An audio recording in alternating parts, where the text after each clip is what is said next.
अराजकता को थोपना भारत में इतना आसान नहीं है जितना आसान बनाने की कोशिश की गई। और विजय जी, एक बात भी बड़ी साफ है कि सोशल मीडिया पर आप न जाने कितने ही फॉलोअर्स क्यों ना जुटा लें, आप इंस्टाग्राम के किंग क्यों ना बन जाएं, आप सोशल मीडिया पर एक बड़ा नैरेटिव क्यों ना सेट कर दें, लेकिन ग्राउंड पर जब आप आते हैं तो हकीकत पता चल जाती है कि इंस्टाग्राम के फॉलोअर्स क्या होते हैं और जमीन पर आपको जनता का कितना समर्थन है। ये तो ठीक बात है, सोशल मीडिया और जमीन में बहुत फर्क होता है कि सोशल मीडिया पे कुछ करना नहीं होता ना, आपको केवल एक क्लिक करना है। आप सपोर्टर भी हो सकते हैं, आप विरोध में भी हो सकते हैं। विरोध में भी लाखों लोग हो जाते हैं, ऐसा नहीं है कि विरोध में नहीं होते, सपोर्ट में भी लोग होते हैं। ज़मीन पर आना थोड़ा मुश्किल होता है और ज़मीन का एक संबंध है क्रेडेंशियल से। ज़मीन का संबंध क्रेडेंशियल से है। ज़मीन पर जब कोई लोग आते हैं तो वो आपके क्रेडेंशियल्स को ध्यान में रखकर आते हैं कि आपकी विश्वसनीयता कितनी है, आप क्या कर रहे हैं, क्या नहीं कर रहे हैं। तो उसका एक असर दिखाई देता है। ये तो नहीं माना जा सकता कि 5 दिन में जिस CJP कॉकरोच जनता पार्टी या जो भी नाम है उसके 2 करोड़ फॉलोअर्स इंस्टाग्राम पर हो गए हैं या एक्स पर काफ़ी लोग हो गए हैं, तो 2 करोड़ लोग दिल्ली में आ जाएंगे। ये तो नहीं ना, 2 करोड़ लोग पूरे देश भर में उनके 2 करोड़ के सिर्फ 200 आएंगे, ये भी तो उम्मीद नहीं थी ना। जो भी है, तो वो कितने लोग आए कितने लोग नहीं आए उन लोगों में, और हो सकता है ना उनको आइडिया नहीं होगा, वो सोच रहे होंगे वो बहुत बड़े हीरो हैं तो देश पूरा उनके लिए यहाँ आ जाएगा। लोगों को लाने के लिए भी एक वो चाहिए होता है, मोबिलाइजेशन के लिए। जैसे हम चुनाव में भी कहते हैं कि भाई वोट के लिए बूथ तक लाना जरूरी है ना। आप बहुत पॉपुलर लीडर हो सकते हैं लेकिन बूथ तक नहीं लाएंगे तो नहीं होगा। तो ये मोबिलाइजेशन के लिए कितना किया, क्या नहीं किया, ये जब बात हुई थी तब भी मैंने कहा था और आज भी मैं इससे सहमत हूँ। मतलब मैं ऐसा सोचता हूँ कि इसको सरकार को या देश में जो लोग देख रहे हैं, जिम्मेदार लोग हैं, उन्हें एक बेचैनी की तरह से देखना चाहिए। इसको आपके नज़रअंदाज करने से, आपके मीडिया को नहीं दिखाने से कोई फर्क नहीं पड़ेगा। आप नहीं दिखाएंगे विजुअल तो भी कोई फर्क नहीं पड़ रहा, दिखाएंगे तो भी कोई फर्क नहीं पड़ेगा।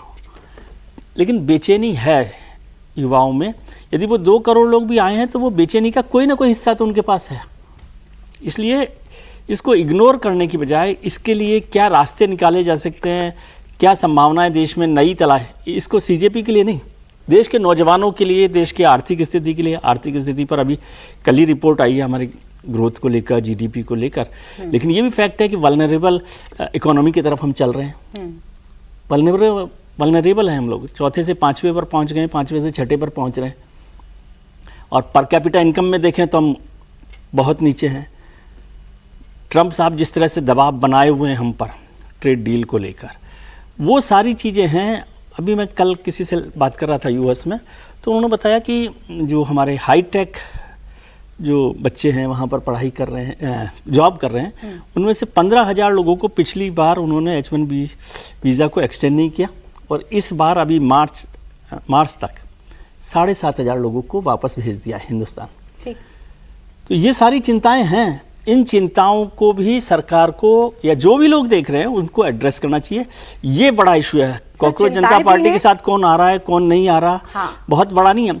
और आज नहीं आ रहा, हो सकता कि ये लोग कुछ और करें, ये लोग नहीं करें। ये क्रेडेंशियल्स की बात है ना, क्योंकि अभी लोग जानते ही नहीं उनको। नहीं किया जा सकता कि चिंताएं भी हैं, बेचैनी भी हैं, अपनी अपनी नाराजगी भी है, युवाओं के मुद्दे भी हैं, लेकिन उन मुद्दों को बताने का एक सही तरीका हो सकता है। ऐसा नहीं कि बाकी देशों का मॉडल दिखाकर आप अपने देश में कोई प्रयोग करने की कोशिश करें और एक ऐसा प्रयोग करने की कोशिश करें जो पहले दिन ही फ्लॉप हो जाए या धराशायी हो जाए। और ऐसे ही लोगों को प्रधानमंत्री नरेंद्र मोदी ने, खासकर राहुल गांधी जो कहते हैं, उनको क्या आईना दिखाया है, पहले ये आप सुनिए। कांग्रेस की अराजकता में अवसर ढूंढने की राजनीति नहीं चलेगी। कर्नाटका की जनता में भी कांग्रेस सरकार को लेकर के बहुत आक्रोश है और यही कारण है कि कर्नाटका में भी कांग्रेस को CM बदलना पड़ रहा है। आज देश में कुछ निराशावादी लोग हैं जो आत्मनिर्भर भारत अभियान का मजाक उड़ाते रहते हैं। देश के इस संकल्प को वो लगातार नीचा ही दिखाते हैं। ये वो लोग हैं जिन्होंने हमेशा भारत को दूसरे देशों पर निर्भर रखा।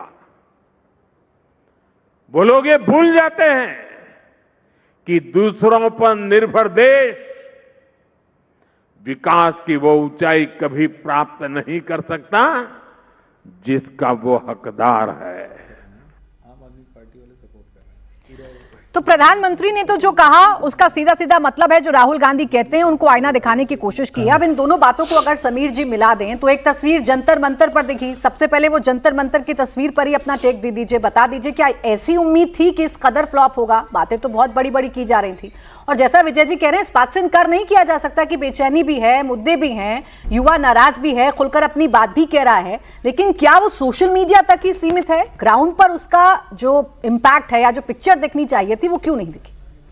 देखिए प्राची, सोशल मीडिया पे जो एक गुब्बारा फुलाया गया था कॉकरोच जनता पार्टी का कि बहुत बड़ा एक मूवमेंट शुरू होने वाला है, आज अभिजीत दीपकी अमेरिका से लौटेंगे, जंतर मंतर प्रदर्शन करेंगे और लाखों लोग आएंगे। उन्होंने तो एक एडवाइजरी जारी कर दी थी कि बढ़िया पेट भर के नाश्ता करके आना, आप सनस्क्रीन लगा कर आना, क्योंकि दिन भर आपको बैठना है, छाते लेकर आना, अपनी सुविधाओं के साथ आना। उन्हें ऐसा लग रहा था कि बहुत बड़ा मूवमेंट होने वाला है। तो सोशल मीडिया पे जो गुब्बारा फूला गया था, जमीन स्तर पर जब देखा तो वो एकदम पानी का बुलबुले के समान रहा। कोई इसको जनता का रिस्पांस मिला नहीं। और ये तो पहले ही तय हो गया था कि जिस तरह से 2 दिन पहले पत्रकार वार्ता उनके 3 प्रवक्ताओं ने ली थी, वो तीनों प्रवक्ताओं का बैकग्राउंड अगर आप देखेंगे तो कोई जमीनी स्तर से संघर्ष कर आने वाले कोई इस तरह से व्यक्ति नहीं थे। अगर आप देखेंगे तो सौरभ दास को अगर आप देखें, इसके अलावा दूसरा आशुतोष उसके अंदर राका थे, तीसरे एक विजेता दाहिया थे। तीनों का जो बैकग्राउंड रहा है, आप देखिए वो जिस क्लास से रहे हैं, जहाँ पढ़कर फॉरेन से आए, तीनों का विदेशी एसोसिएशन रहा है और भारत आकर वो इस तरह के जनता का एक मूवमेंट खड़ा करने की कोशिश कर रहे थे।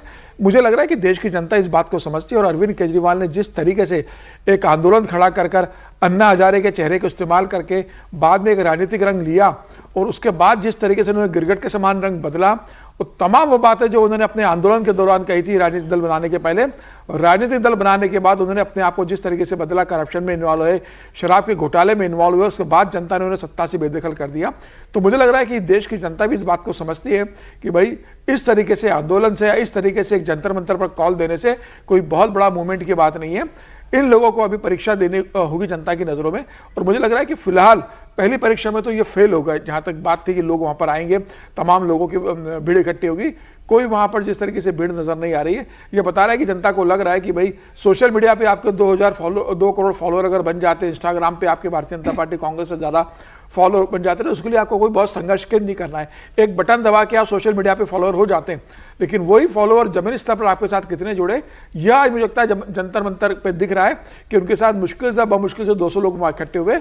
इसकी शुरुआत मुझे लगता है यही होने वाली थी और इसका अंत भी ऐसा होगा। आज अभिजीत दीपके जब देखेंगे कि जनता का रिस्पॉन्स नहीं मिला, तो मुझे लगता है अभी वहां पर बैठे बैठे वो अमेरिका का टिकट बुक करा लेंगे और हो सकता है कल या परसों वापस अमेरिका चले जाए। कोशिश तो की थी, लेकिन उन्होंने हीरोपंती भी दिखा रहे थे जब एयरपोर्ट से निकले थे, तो मुद्दा सही बेशक उठाया, लेकिन उस मुद्दे का कनेक्शन लोगों के बीच में वो स्थापित नहीं कर पाए।